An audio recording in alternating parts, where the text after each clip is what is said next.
3 de hoy de la serie de ¿Quién es mi dinero? Se llama Elementos fundamentales de la administración bíblica. ¿Cómo se llama la lección?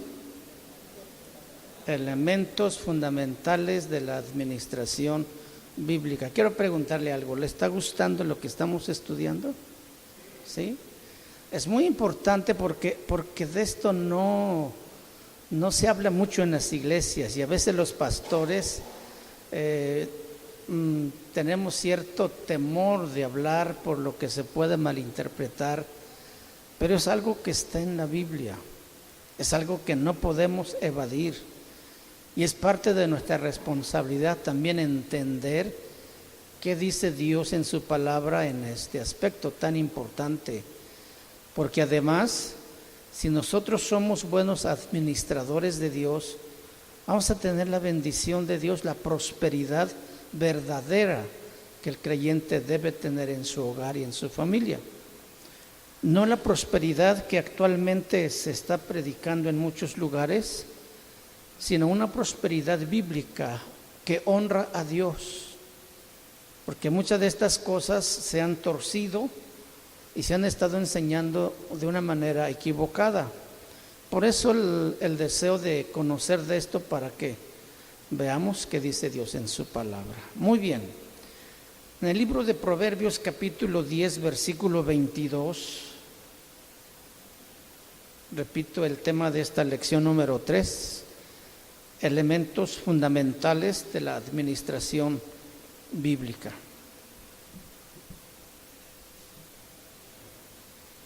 Proverbios 10:22 dice: la bendición de Jehová es la que enriquece. ¿Qué es la que enriquece? Y no añade tristeza con ella. O sea, la prosperidad en la vida de un creyente es de acuerdo a Dios. Dios está de acuerdo en que tú seas prosperado. Dios está de acuerdo en que tú seas bendecido. Dios está de acuerdo en que tú puedas disfrutar de las riquezas que Dios ha dotado a esta tierra, de las capacidades que te ha dado y los talentos para desarrollarte en tu profesión, tener un buen trabajo, tener un salario, establecer un negocio, una empresa que te permita sustentar tu familia. Y precisamente por eso hoy queremos aprender estos elementos fundamentales de la administración bíblica. La bendición de Jehová es la que enriquece y no añade tristeza con ella. Hay muchos cristianos que abogan por la semipobreza para los creyentes. O sea, ellos argumentan que si eres tú un cristiano verdadero, devoto, debes rechazar el amor al dinero y que debes evitar toda comodidad material y que quedes satisfecho con nada más que tus necesidades básicas estén suplidas. Ellos citan como ejemplo las órdenes franciscanas que alentan en los miembros a llevar una vida austera, separado de los excesos de las riquezas mundanas. Los abogados de esta pobreza espiritual razonan en cuanto a la vida y ministerio de Jesús. Ellos argumentan que Jesús era pobre, que él era un desamparado y que si nuestro Señor fue llamado a pobreza, ¿no deberíamos también nosotros, sus discípulos, seguir su estilo de vida? Eso es lo que ellos dicen. Después de todo, debe ser lo mejor que Dios quiere para el creyente. Y Él proveerá todas las necesidades básicas de nuestra vida diaria. La pregunta aquí ¿es válido este argumento? ¿Tiene fundamento bíblico? ¿Refleja con exactitud el propósito de Dios para con nosotros? Creo que la respuesta a todas estas preguntas es que no. En las Escrituras demuestran el por qué no, y de manera que podremos sorprendernos o sorprenderse aquellos que creen que la pobreza cristiana lleva a la justicia. Vamos a entender un poquito la verdadera situación económica de Jesús en base a los argumentos de este grupo que aboga por la austeridad económica y por la pobreza o semipobreza que el cristiano debe vivir. Las afirmaciones de que Jesús creció en un ambiente pobre, que era un desamparado, sencillamente no es cierto. Alguien dice, pues nació en un pesebre, no nació en un palacio. Vivió en su ministerio, pues no tenía trabajo.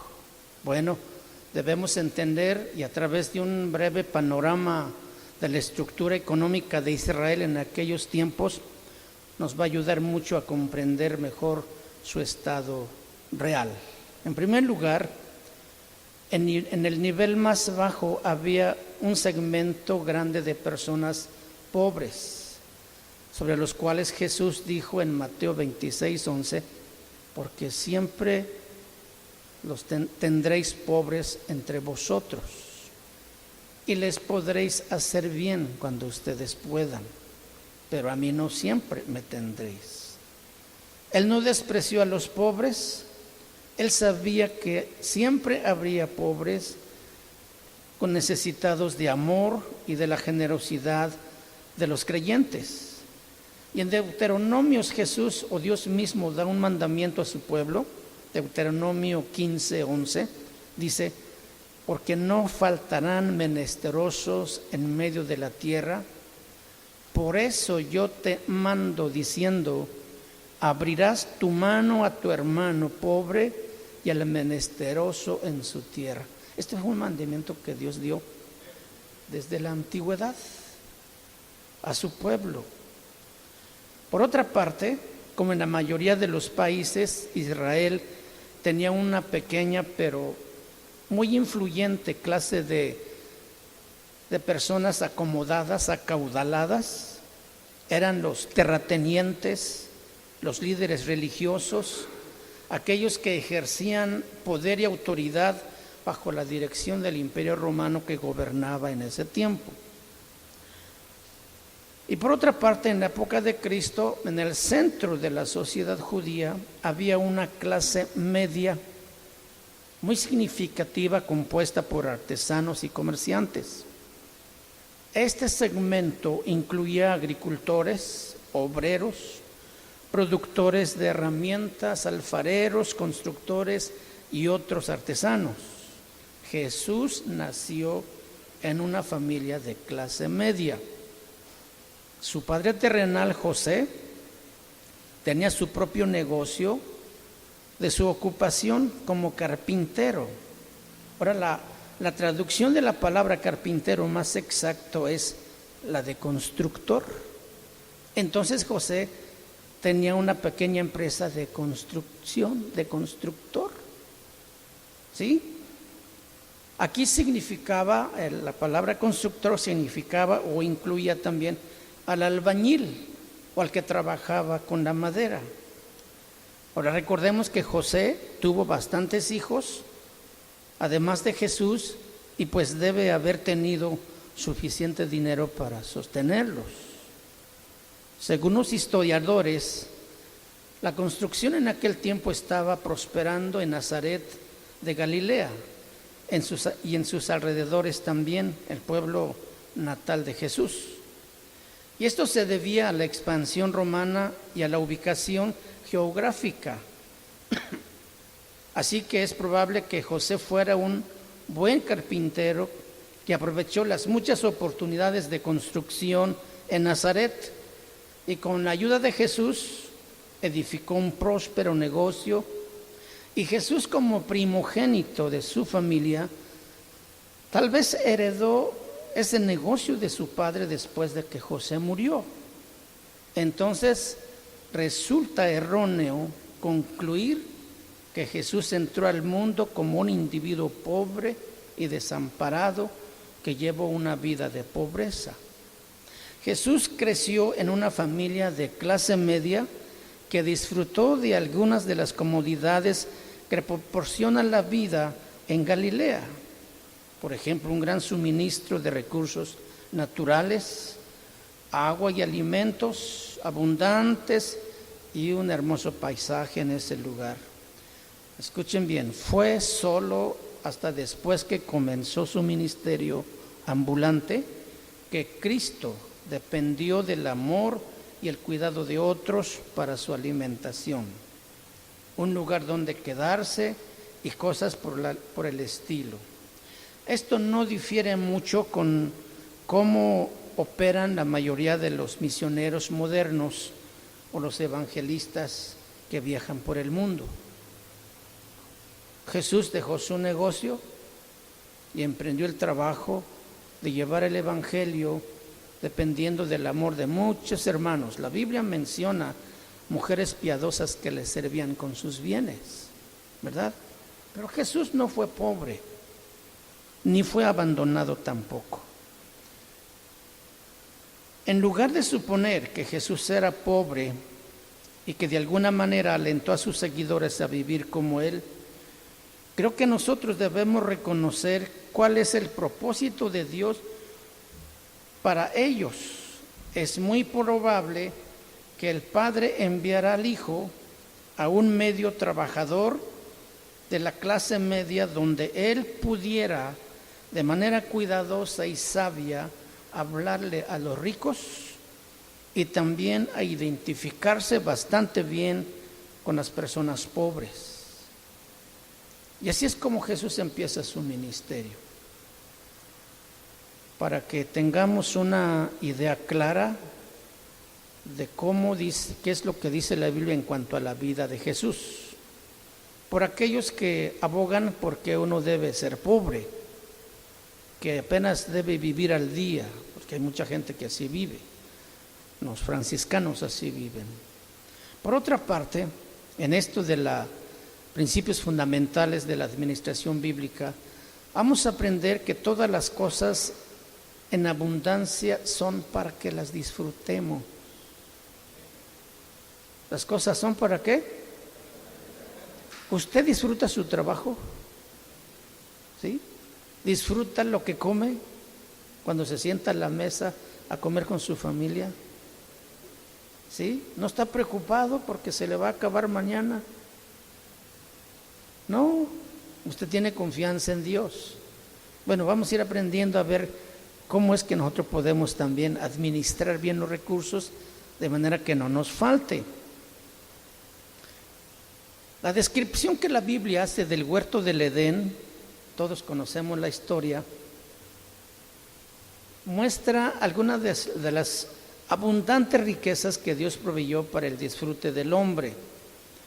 En Génesis capítulo 2, versículo 8 al 14, usted lo puede leer después, nos dice dónde Dios plantó ese huerto, cómo lo diseñó y cuál fue la instrucción que Dios dio al hombre una vez que lo colocó en ese lugar. Dios ciertamente había creado un mundo natural que era rico y muy hermoso, pero también todos sabemos que por la caída del hombre y el pecado, la tierra se volvió condenado y se volvió maldito también. La tierra es relativamente joven. Un entendimiento apropiado de la ciencia y las escrituras arrojan más o menos que la tierra tiene como 6,000 años. La ciencia dice que son millones de años, pero según la Biblia tiene apenas 6,000 años este mundo, esta tierra, diseñado por Dios en medio de la eternidad para un propósito también muy breve. Aquí puso al hombre que vive poco tiempo. Y todos sabemos que este mundo, este cielo y esta tierra, un día se va a acabar. Pero Dios lo puso para que el hombre lo pueda disfrutar. Según el programa divino, en el futuro cercano, este mundo actual va a desaparecer. Todos nosotros sabemos. Mateo 5:18 y segunda de Pedro 3:10 al 13 dice que será sustituido por un nuevo cielo y una nueva tierra. También lo dice Apocalipsis capítulo 21. La tierra actual, como lo revela la naturaleza de su creador, es sencillamente para un uso temporal y el disfrute del hombre, el disfrute de la humanidad. La tierra en sí no posee ninguna característica sagrada ni eterna. Por lo tanto, podemos disfrutar y utilizar sabiamente todas sus bellezas, todas sus características maravillosas y físicas, ricos en recursos naturales. Cuando Dios creó el universo, Él hizo una distinción muy importante entre el hombre y la creación. O sea, excepto el hombre, toda creación animada o inanimada es temporal, sin alma, y pasará al olvido, menos el hombre. Porque los hombres y las mujeres son seres hechos a la imagen de Dios y semejanza de Dios. Superiores en diseño, en valor, en capacidad, en responsabilidad y autoridad sobre el resto de la creación. Génesis 1, 27 al 29. Este pasaje de Génesis 1 contiene un mandato de Dios muy importante. Él le ha dado al hombre soberanía sobre todos los elementos de la creación. Nosotros debemos aprovechar todo el poder, la belleza, la productividad y las ricas capacidades de la tierra.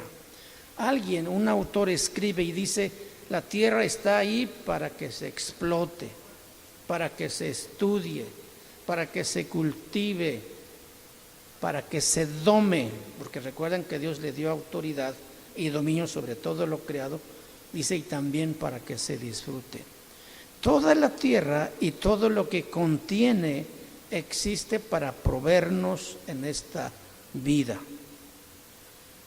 Cuando nosotros pensamos en esta belleza de la naturaleza, es bastante sorprendente. Su esplendor imponente es parte del buen regalo que Dios nos ha dado a los hombres. Debemos entonces sentir una sensación de sobrecogimiento cuando agradecemos, cuando alabamos y glorificamos a nuestro Dios creador, porque nos los regaló para que lo disfrutemos. Experiencias tan enriquecedoras como estas debe hacernos que le obedezcamos entonces, porque Él pensó en nosotros, porque Él ha sido generoso. Amén. Esto debería estimularnos a nosotros a creer que este es un anticipo del cielo. Cualesquiera que sean las maravillas, los gozos y las comodidades y las bellezas de este mundo, no son más que un preestreno de aquello que vamos a disfrutar en el cielo. Así, Dios, por medio de las Escrituras y la revelación general, proporciona una afirmación inequívoca de su bondad al crear este planeta y al dárnoslo para disfrutarlo. Cuando combinan las riquezas de la tierra y las habilidades dadas a los hombres, a la humanidad, para cultivar, para criar ganado, para producir frutos, granos, disfrutar los olores gratos, ilimitados, extraer metales del subsuelo, minerales, combustible y esas valiosas cosas y riquezas que este mundo tiene. Cuando nosotros logramos esto, entonces hemos logrado el propósito de Dios para el hombre y la mujer de disfrutar la vida. Las riquezas y la belleza de la tierra están allí por un periodo de tiempo corto, pero Dios dice que tú y yo debemos disfrutarlo todo mientras existamos. Amén. Está para que lo disfrutemos. Sin embargo, como con todo lo demás, el pecado ha hecho estragos, ha estropeado seriamente la bondad de la tierra y nuestro disfrute también y utilización de la misma. Adán y Eva pecaron y la maldición cayó sobre la tierra. Dios originalmente le dio la libertad al hombre de controlar todo en el huerto del Edén. Y todavía Dios permite a la humanidad la libertad de utilizar los recursos de la tierra. Pero tristemente las personas han abusado de esas cosas buenas y las ha convertido en productos de destrucción, como las armas que matan, como las drogas que destruyen las vidas de las personas, o que convierten estos recursos en dioses materiales y de hecho que son adorados muchas veces más que a Dios mismo. Pero incluso los excesos pecaminosos de la humanidad al manejar los bienes del mundo, Dios no nos ordena que dejemos de usarlo para que lo disfrutemos. Entonces el pecado no radica en disfrutar de los prodigios de la tierra. El pecado radica en el abuso y en el desperdicio y ostentación de esas riquezas y dedicarse con un consumo egocéntrico y desproporcionado, hasta depravado. El método piadoso y bíblico es adoptar la actitud apropiada del corazón al participar de las muchas bendiciones materiales que Dios nos da a través de la tierra. Si tú puedes disfrutar de ellas, debemos darle gracias a Dios y disponernos a compartirlos con otros que no tienen. Entonces habremos hecho una utilización justa de las riquezas que Dios nos ha confiado. Entonces todas las cosas son para que las disfrutemos. Amén. Ahora, ¿qué formas hay para adquirir el dinero que honren a Dios? Formas de adquirir dinero que honran a Dios. ¿Cuáles son? Por lo menos 3 cosas muy importantes. Primero, el trabajo mismo.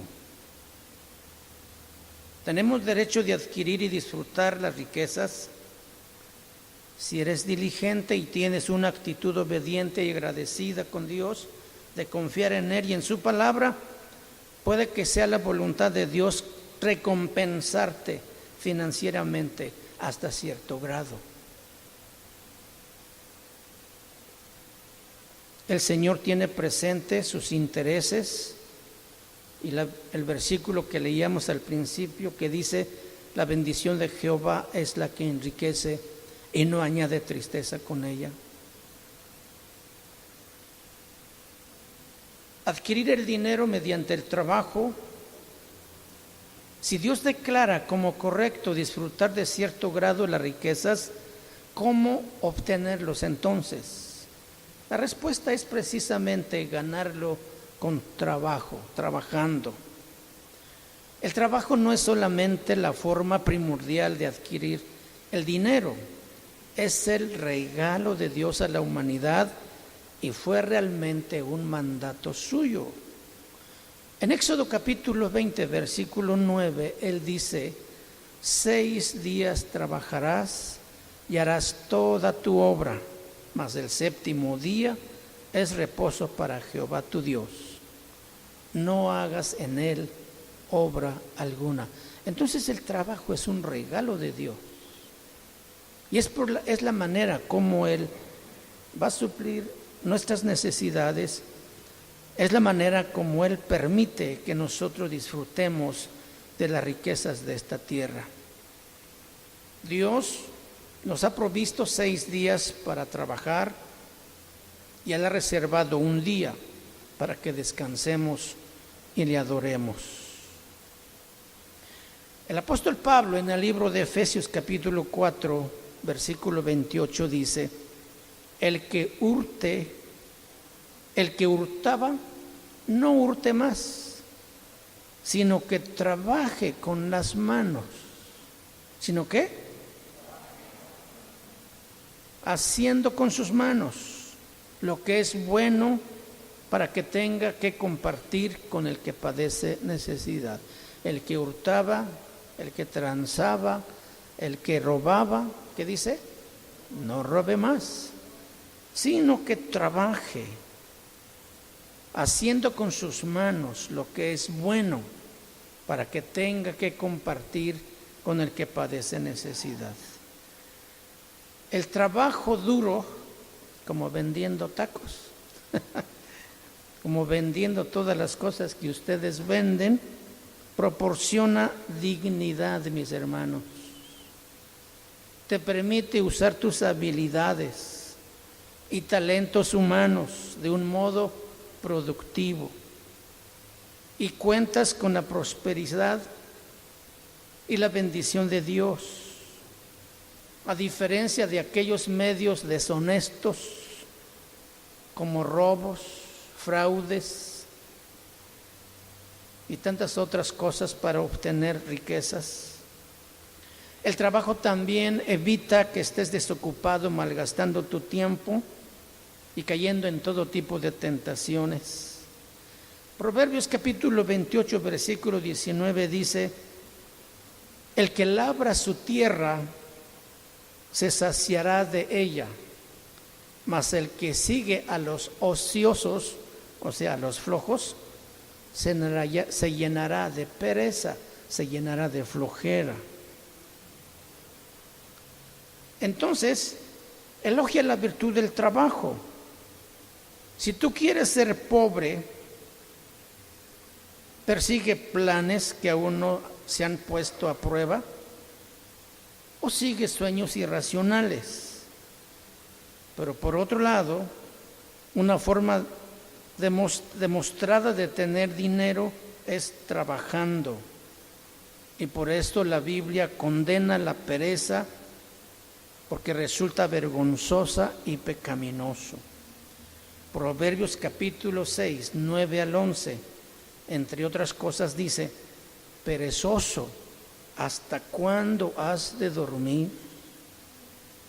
En el capítulo 10, versículo 15 dice: el que duerme en el tiempo de la siega es hijo que avergüenza. Proverbios capítulo 19, versículo 15 dice: la pereza hace caer en profundo sueño y el alma negligente padecerá hambre. Proverbios 21, 12 dice: el deseo del perezoso le mata, porque sus manos no quieren trabajar. Ahora busque conmigo el libro de Proverbios en el capítulo 24. Proverbios 24, versículo 30. Dice: pasé junto al campo del hombre perezoso y junto a la vida del hombre falto de entendimiento. Y he aquí que por toda ella había crecido los espinos. Ortiga había ya cubierto su faz, y su cerca de piedra estaba ya destruida. Miré y lo puse en mi corazón, lo vi y tomé consejo. Un poco de sueño, cabeceando otro poco, poniendo mano sobre mano, otro poco para dormir. Ahora está hablando de un típico flojo que no quiere hacer nada. Su plantío se llenó de zacate y estas ahogaron la semilla. Hasta la cerca está desbaratada porque nunca fue a cuidarlo. La manera más fácil de perder una cosecha no es ir a incendiarla, simplemente es no ir a recoger la cosecha y la cosecha se pierde. El flojo comete un pecado que es muy fácil y que es precisamente hacer nada.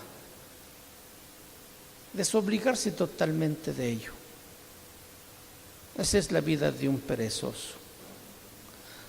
La comparación de un perezoso con el diligente de Proverbios 12:24, que dice: la mano de los negligentes señoreará. La mano de los diligentes señoreará, mas la de negligencia será tributaria. ¿Por qué? Porque va a andar pidiendo prestado. Y siempre le va a estar pagando tributos a alguien que le pidió prestado. Eso hace el perezoso. No trabaja, pero pide prestado. Pronto no va a haber nadie que le preste. A lo mejor de inicio gente se compadecerá, pero cuando se da cuenta que no trabaja, pues ahí se acabó su mina. Entonces viene la destrucción. El alma perezosa desea y nada alcanza, mas el alma de los diligentes será prosperada. El libro de Proverbios toma un ejemplo del mundo de los insectos. Vamos ahí a Proverbios capítulo 6, porque está bien interesante este ejemplo que la misma naturaleza le da al hombre. Fíjense, la hormiga, que no tiene sentimientos, que no tiene alma, que no tiene capacidad de pensar. En el versículo 6 dice: ve a la hormiga, oh perezoso, mira sus caminos y sé sabio, la cual, no teniendo capitán ni gobernador ni señor, prepara en el verano su comida y recoge en el tiempo de la siega su mantenimiento. Perezoso, ¿hasta cuándo has de dormir? ¿Cuándo te levantarás de tu sueño? Fíjense, la hormiga prepara en el verano su comida y recoge en el tiempo de la siega su mantenimiento. Que no tiene gobernador, ni capitán, ni señor, o sea, quien lo organice, quien le ordene. La hormiga por su propio instinto sabe que cada año hay un invierno y que debe preparar con tiempo su alimento para ese tiempo que no podrá salir de su nido porque hace mucho frío. Los seres humanos inteligentes, pero perezosos en ocasiones, no se considerarán con la prudencia de las hormigas.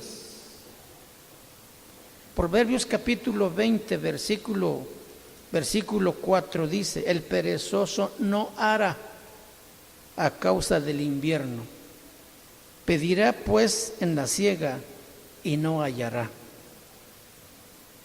El apóstol Pablo también da unos principios similares en el Nuevo Testamento, y él exhorta a los creyentes de Tesalónica, ahí en su segundo libro, capítulo 3, versículo 10, que dice: porque también cuando estábamos con vosotros os ordenamos esto: si alguno no quiere trabajar, tampoco coma.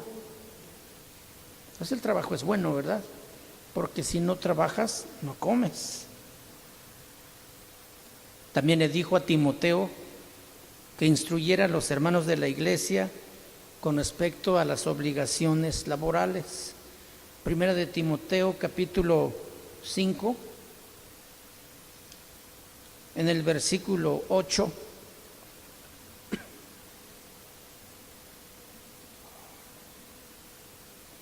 ¿Ya lo tiene usted?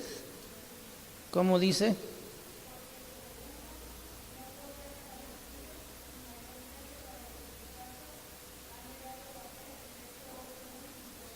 Fíjate, o sea, es peor que un incrédulo, porque todos los incrédulos trabajan duro, pero si un cristiano no provee ni para su familia, mayormente para los de su casa, dice, ha negado la fe, o sea, no es ni cristiano.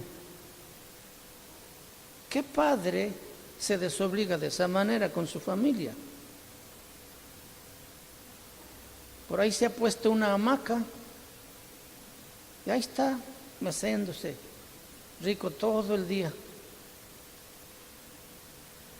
Y la familia con hambre, o la esposa trabajando. Ese es un problema serio que también la esposa comete, porque no es su papel. Ella debe dejar de trabajar y obligar al marido que trabaje. El hombre hace concha muy fácil. No, pues como ella está trabajando, pues yo aquí me la paso rico. Tráeme otra coca, otra sandía helada. Él sí que está disfrutando de la tierra, pero con una enorme flojera que pronto la calamidad lo va a alcanzar. Es peor que un incrédulo. Ha negado la fe. Si no trabaja a conciencia o con diligencia para proveer para su familia,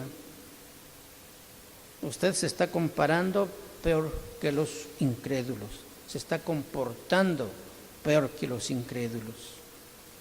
La mayoría de los no cristianos trabajan duro, trabajan fuerte para proveer para sus familias. Ellos parecen ser más responsables. Fíjense, cuando salíamos a los viajes misioneros allá en Guadalajara, me di cuenta que algunos hermanos, por no trabajar, se apuntaban para ir a las misiones. Se volvían muy cristianos en ese viaje y sacaban toda la ciencia y conocimiento de la Biblia para hablar de Cristo a la gente, pero cuando regresaban a casa otra vez se les esperaba un problemón bien fuerte. Y fíjense, teníamos filtros para seleccionar a la gente y aún así se nos colaban. Son bien astutos para lo malo, pero para lo bueno, como para ir a trabajar, pues no más nada. Claro, ellos no podían continuar ahí en ese ministerio porque pues hay que proveer para la familia primero. Era una semana de viaje que la familia se quedaba sin comida. ¿Tú puedes creer eso? Peor que los incrédulos, ha negado su fe. Amén. Debemos estar motivados o rechazar la pereza o la flojera, porque el trabajo es un noble esfuerzo, el cual se debe realizar para agradar a Dios. Colosenses 3, 22. Vamos ahí, Colosenses 3, 22 en adelante. Siervos, obedeced en todo a vuestros amos terrenales, no sirviendo al ojo como los que quieren agradar a los hombres, sino con corazón sincero, temiendo a Dios. Y todo lo que hagáis, hacedlo de corazón como para el Señor y no para los hombres. Cuando usted trabaje entonces en X trabajo, usted está sirviendo a Dios. Como secretaria, como maestra, como licenciado, como arquitecto, cualquier trabajo que usted desarrolla, usted está sirviendo a Dios. Siempre cuando usted no está sirviendo al ojo, o sea que trabaja no solamente cuando no está el amo. Se trabaja diligentemente, cumpliendo con su deber, su horario con excelencia, usted está sirviendo a Dios. Este debe ser nuestra motivación, mis hermanos, y edificante. Seguimos leyendo, versículo 23, Colosenses capítulo 3. Dice: y todo lo que hagáis, hacedlo de corazón como para el Señor y no para los hombres, sabiendo que del Señor recibiréis la recompensa de la herencia, porque a Cristo el Señor servís. ¿Porque a quién servís? Al Señor, porque a Cristo el Señor servimos. Entonces todo cuanto hago es un servicio que le estoy prestando al Señor. Así como decíamos en la lección pasada, todo lo que tenemos no es nada mío. ni la camisa que me pongo todos los días, ni la pluma que uso para escribir, ni el carro que me lleva, todo es del Señor. ¿Sí? Yo no tengo absolutamente nada. Por eso es que todo lo que yo hago, también lo hago sirviendo al Señor. Y no estoy hablando solamente de los predicadores, sino cada uno de ustedes, en su trabajo, en su medio, en sus labores, en sus ocupaciones, en la casa, con los hijos, atendiendo la comida, limpiando la casa. Todo eso es servicio que le están prestando a Dios. Y esto es lo que nosotros debemos meter en nuestra mente, para que no lo hagamos quejándonos, para que no lo hagamos de mala gana, porque al Señor Jesús estamos sirviendo. Amén. Adquisición del dinero mediante el ahorro. Vamos a aprender un poquito de esto. ¿Cómo podemos tener dinero por el ahorro? Ya dijimos que una parte es trabajando, y trabajando duro. La otra forma de obtener dinero que honra a Dios, fundamentalmente con respecto a nuestro bienestar futuro, es ahorrarlo. Proverbios capítulo 21, vamos ahí. Proverbios capítulo 21, versículo 20. La Biblia dice: tesoro precioso y aceite hay en la casa del sabio, mas el hombre insensato todo lo disipa. Aceite y ¿qué? Precioso tesoro y aceite hay en la casa del sabio, mas el hombre insensato todo lo disipa. Una persona sabia aparta una porción de sus riquezas para el futuro o para tiempos inesperados que luego se presenten, como enfermedades, como falta de trabajo o desastres naturales que también suceden. Sin embargo, dice el insensato, que no es sabio, que es tonto, todo lo disipa y vive de salario en salario y nunca aparta nada, y también nunca tiene para dar a nadie, menos para ofrendar y diezmar, porque no sabe organizarse, no sabe administrarse. Una persona sabia aparta una porción de sus riquezas para el futuro y para tiempos inesperados. El insensato gasta todo su dinero y vive innecesariamente de salario en salario.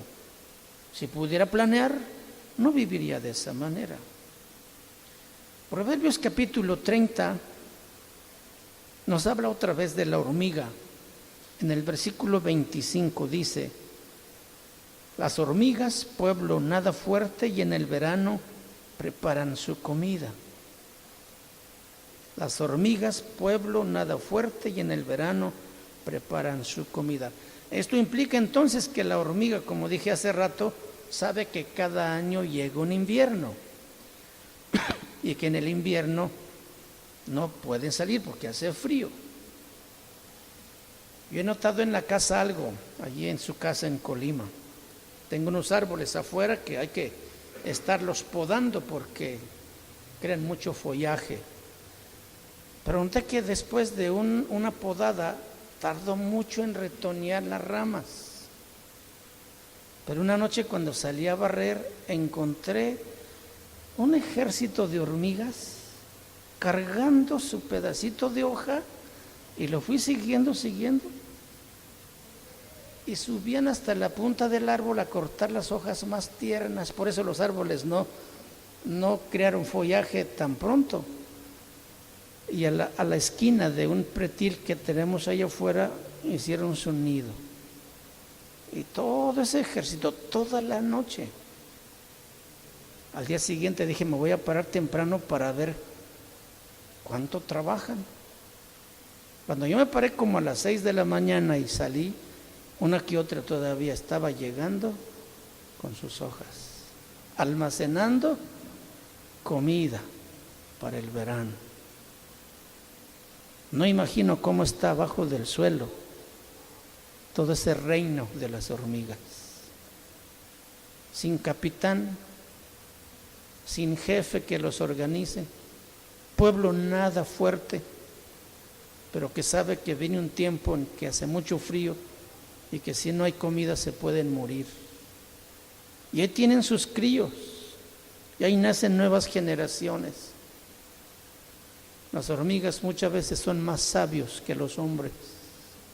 Y por eso la Biblia habla mucho de ellos, para darnos ejemplo de cómo nosotros debemos trabajar también. Entonces, otra manera de adquirir dinero que honra a Dios es mediante el ahorro, mis hermanos. Lo que las hormigas hacen entonces, a eso se llama ahorrar para el futuro. Así es como nosotros debíamos hacer también. Ahorrar para los imprevistos.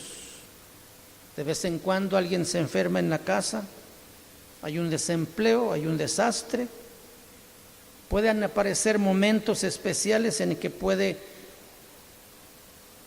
querer darles dinero a alguien que tiene alguna necesidad grave, o ayudar a sus hijos cuando inician su vida, por ejemplo, o también contribuir en algún ministerio y no tiene.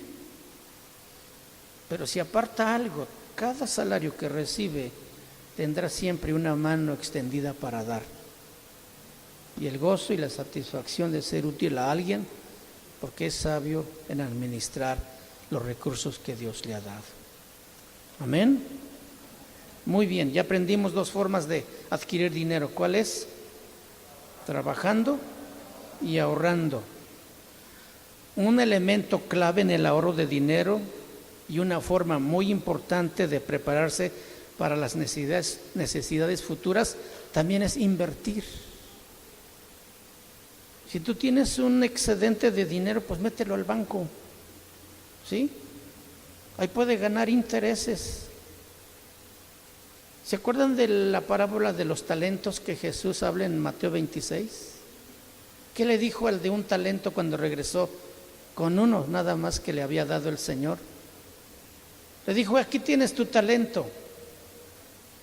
Sabía que eres muy duro, que recoges donde no sembraste y juntas donde no esparciste. Por eso tuve miedo y escondí tu talento. Jesús le dice, o el Señor, el amo, le dice: siervo malo y negligente,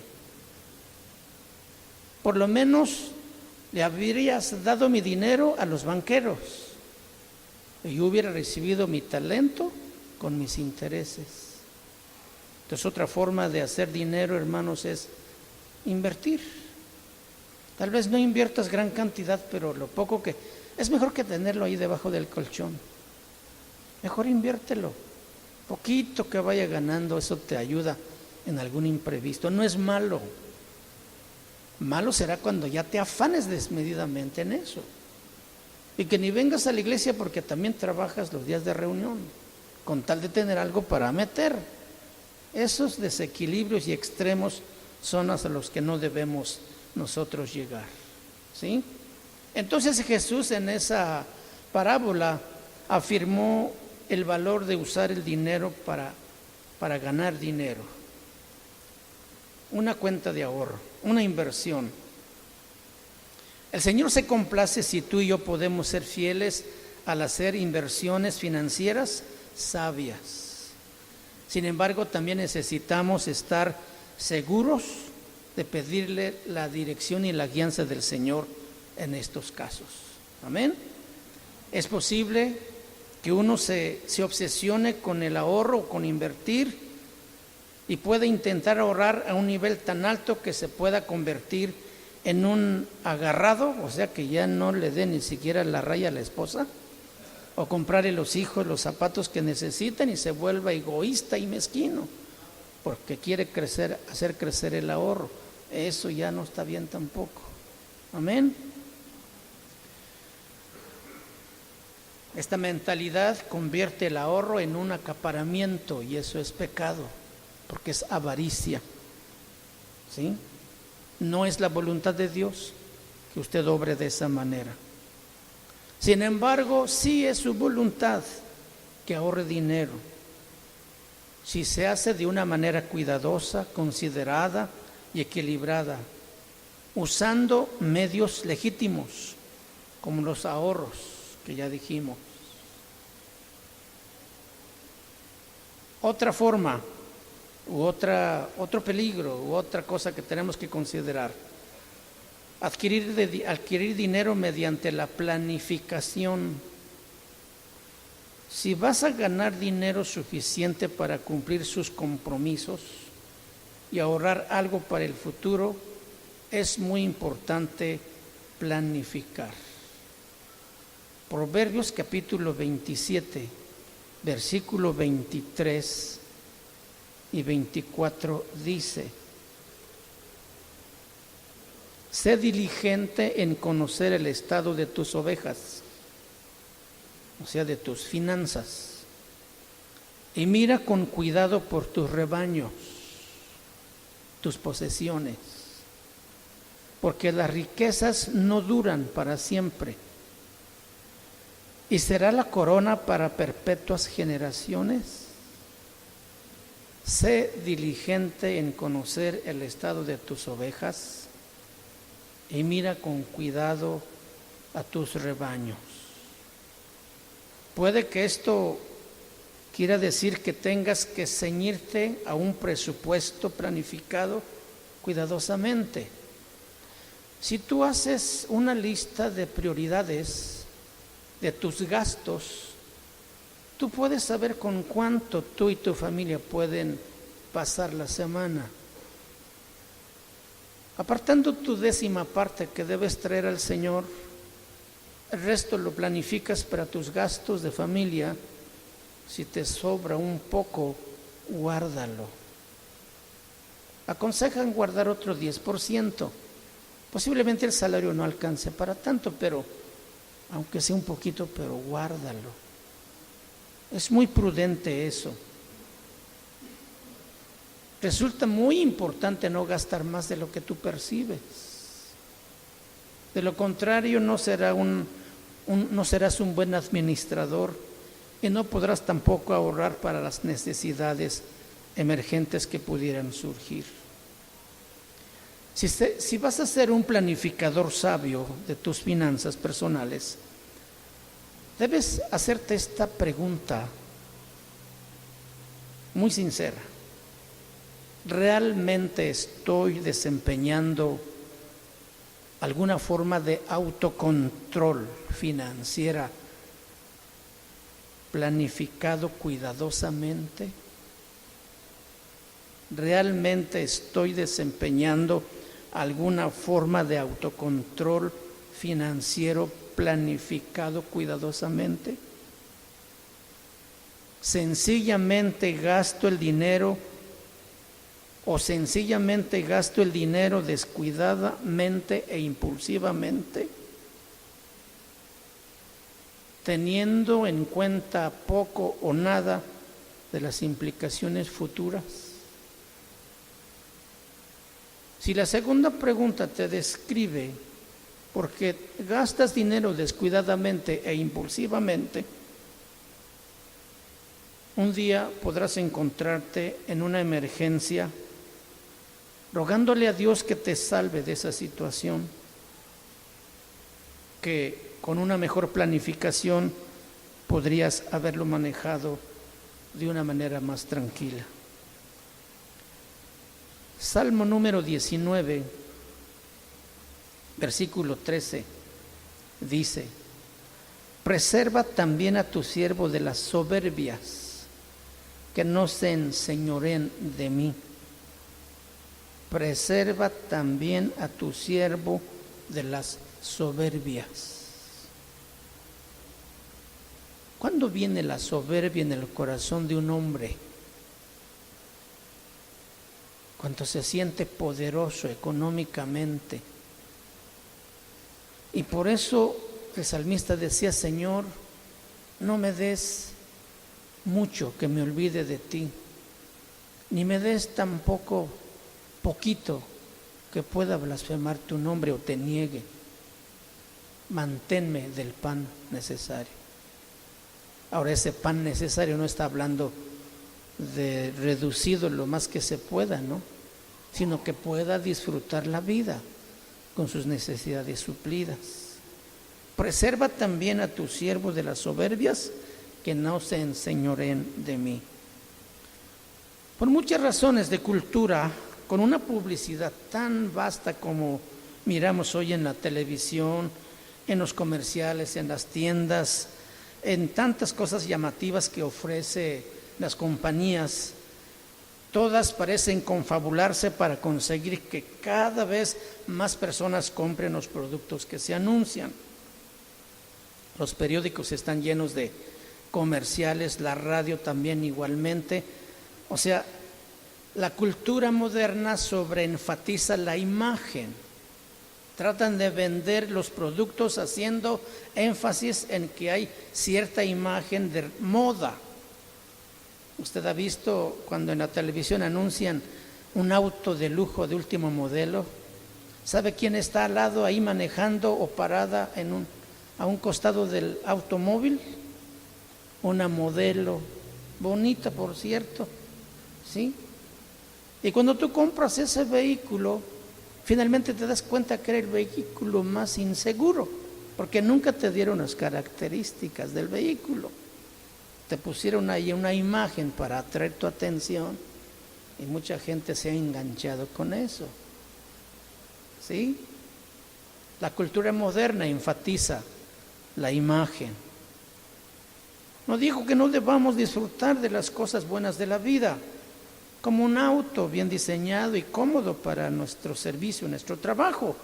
Pero sí estamos señalando que los publicistas, al vender artículos caros como los autos, utilizan el estilo y la belleza y del plan financiero para que tú lo pagues mensualmente, con pagos muy cómodos, con un pequeño anticipo o enganche y por ahí te lavan la cabeza, ¿verdad? Y ya te engancharon ahí. ¿Qué decir de las tarjetas de crédito? ¿Cuántos manejan tarjetas de crédito? De preferencia lo menos que puedas, porque ay. Conozco gente que está ido a la ruina por no ser un buen administrador en esa área. Con un mínimo de solvencia económica o crediticia, las personas pueden obtener una tarjeta de crédito. Y ahora te están hablando cada rato para ofrecerte una. Por ser un buen cliente, por ser limpio su buró de crédito, te ofrecemos una tarjeta con tanto que puedes adquirir ahorita y te empieza. Oiga, no estoy interesado en eso y le siguen. Bueno, que no entendiste, que no quiero nada, pero le siguen. ¿Por qué? Porque a fuerza te lo quieren encajar. ¿No te ha pasado eso? ¿Por qué? Porque antes, hace 20 años, no hacían eso. Todo el mundo está compitiendo por vender algo y por ganarse la atracción de la gente que muchas veces no sabe cómo manejar tampoco sus recursos. Para la mayoría de los bienes y servicios ya no tienes que pagar al chas, como dicen, o sea, al contado. Basta con dar una parte y metes tu tarjeta de crédito ahí y ya te preocupa nomás de pagar cada mes con intereses bien altos. ¿Sí? Proverbios 22:7 dice: el rico se enseñorea de los pobres, y el que toma prestado es siervo del que presta. O sea, te atas. Eres un trabajador de tu tarjeta de crédito. Y muchos han perdido su casa, sus carros y hasta familia. El Señor quiere que al contrario planifiques lo suficiente para que no tengas que pagarle enormes deudas con altos intereses a las compañías de tarjetas de crédito. Primera de Corintios, el apóstol Pablo dice en el capítulo 7, versículo 23: por precio fuisteis comprados, no os hagáis esclavos de los hombres. No os hagáis, ¿qué? Esclavos de los hombres. Finalmente, la planificación cuidadosa te va a ayudar a evadir las dificultades del préstamo. ¿Las dificultades de qué? Del préstamo de dinero a otras personas. Debe tener mucho cuidado de darle a otra persona el control sobre sus recursos. ¿De qué manera? Saliendo fiador de alguien. Proverbios 17:18 dice: el hombre falto de entendimiento presta fianza y sale por fiador en presencia de su amigo. Salir fiador sencillamente significa que tú estás refrendando que alguien más pida dinero prestado y que tú te haces responsable de toda esa deuda de esa persona si ella no la puede pagar. Entonces hay que tener mucho cuidado en esto. No le has hecho un préstamo directo a esta persona, sino que has cedido potencialmente el control de tus recursos dados por Dios a la irresponsabilidad financiera de esta persona y su falta de buen juicio. No salgamos fiador de quién, de nadie, mis hermanos. A menos que conozcas muy bien a la persona y que tengas o que estés dispuesto a perder ese dinero. ¿O quién va a estar dispuesto a pagar las cuentas de otros?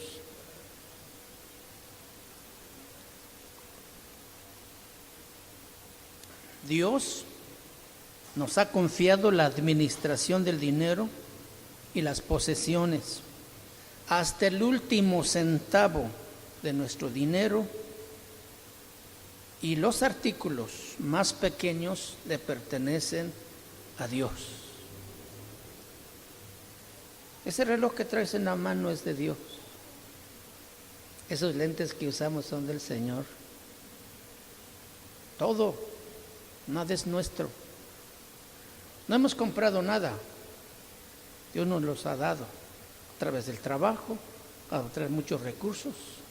Todo es del Señor. Debemos entonces usar todos nuestros recursos para honrar y glorificar a Dios. Amén. Lucas capítulo 6, versículo 10 dice: el que es fiel en lo muy poco, también en lo más es fiel. Y el que en lo más poco es injusto, también en lo más es injusto. Pues si en las riquezas injustas no fuisteis fiel, ¿quién os confiará lo verdadero? La buena administración estará siempre motivada por lo que Cristo dice en estos versículos. Cristo está diciendo que Dios no te va a dar un ministerio espiritual fructífero en la vida de las personas si no aprendes a manejar tu dinero.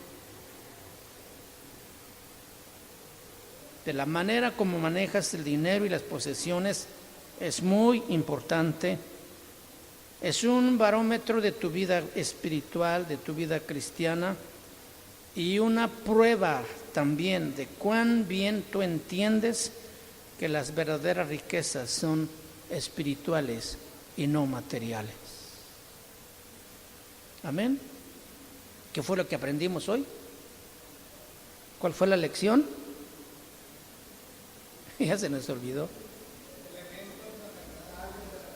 Elementos elementales de la administración bíblica. Dios nos dio las cosas para que las disfrutemos.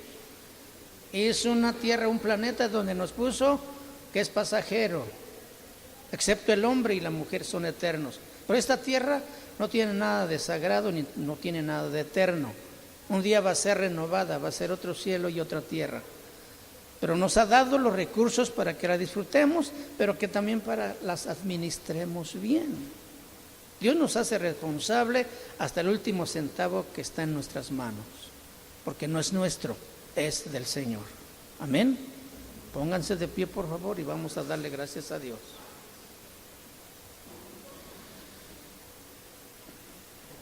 Vamos a ir aprendiendo muchas cosas en este tema muy interesante para que de veras seamos bendecidos y seamos prosperados. Señor, te damos gracias en el nombre de Jesús, porque tu palabra, Señor, es muy clara, es muy directa también en este aspecto de la mayordomía y de la buena administración, Señor, que tú esperas de nosotros.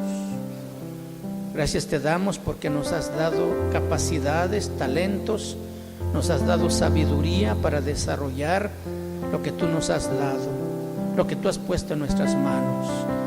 Ayúdanos, Padre, a entender que nada es nuestro y que todo es tuyo, Señor, y que debemos ser buenos administradores, que seamos sabios como las hormigas, que seamos personas que te amemos de corazón y que entendamos que las verdaderas riquezas no son las materiales, sino las espirituales, las que permanecen, las que verdaderamente tienen un valor delante de ti, Señor. Muchas gracias por tu palabra esta noche. Síguenos ayudando a entenderla paso a paso para que lleguemos, Padre, a ser las personas a quienes tú puedas confiar mayores cosas, Señor. Podamos ser fieles administradores de tus bienes. Gracias en el nombre de Jesús. Amén. Amén. Vamos a darle un fuerte aplauso a nuestro Dios.